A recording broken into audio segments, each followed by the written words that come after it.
Y ahí están los resultados. Una economía que no crece lo suficiente, una élite empresarial que no compite lo suficiente, un modelo económico que concentra la riqueza y distribuye mal la que hay.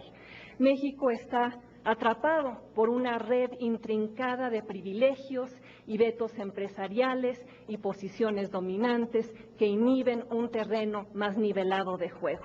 Una red que opera a base de favores y concesiones y protección regulatoria que el gobierno ofrece y los miembros de la cúpula empresarial de este país exigen para invertir.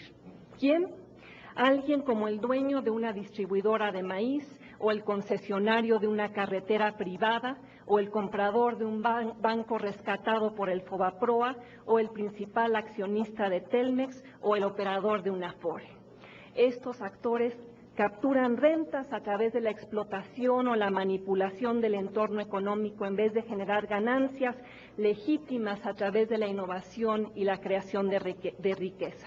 Y los consumidores, los ciudadanos de México, contribuyen a la fortuna de los rentistas cada vez que pagan la cuenta telefónica, la conexión a Internet, la cuota en la carretera, la tortilla a un precio fijo, la comisión de las Afores, la comisión por una tarjeta de crédito, ejemplo tras ejemplo de rentas extraídas a través de la manipulación de los mercados.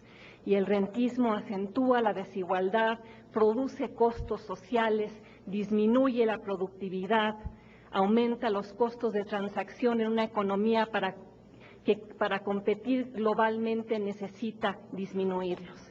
Y para extraer esas rentas, esos jugadores dominantes han erigido altas barreras de entrada a nuevos jugadores, creando así cuellos de botella que inhiben el crecimiento de México en un mundo cada vez más globalizado.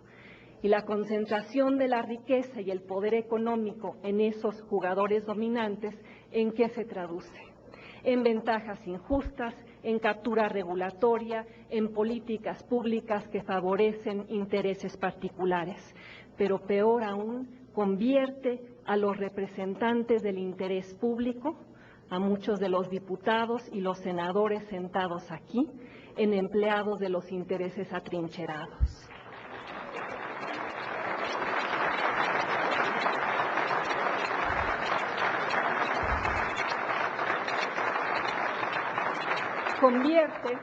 Convierte al gobierno en empleado de las personas más poderosas del país y lleva a las siguientes preguntas.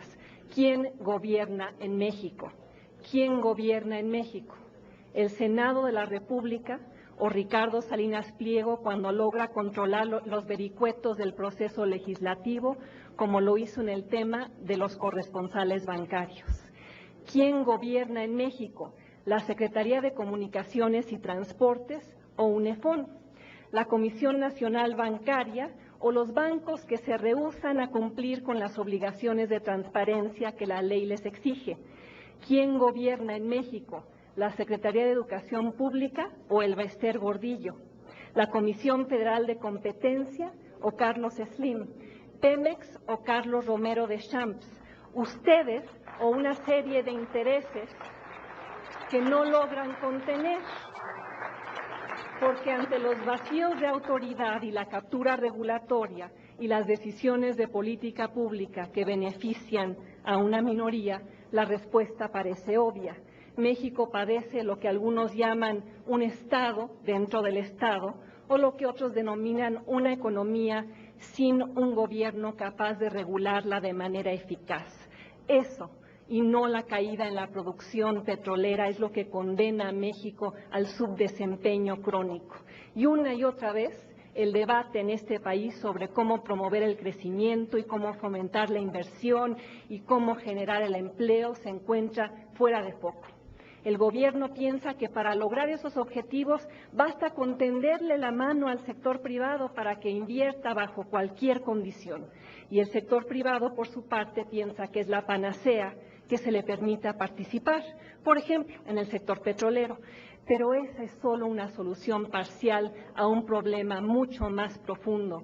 El meollo detrás de la mediocridad económica de México se encuentra en su estructura económica y en las reglas del juego político que la apuntalan. Una estructura demasiado pesada en la punta de la pirámide, una estructura oligopolizada donde unos cuantos se dedican a la extracción de rentas, una estructura de complicidades y colusiones que el gobierno permite y del cual también se beneficia. Y claro, muchos de los miembros del gabinete de Felipe Calderón, muchos de los presentes en este foro, hablarán del crecimiento como prioridad central, pero más bien lo perciben como variable residual. Más bien parecería que buscan, y duele reconocerlo como ciudadana, asegurar un grado mínimo de avance para mantener la paz social, pero sin alterar la correlación de fuerzas existentes, sin cambiar la estructura económica de una manera fundamental.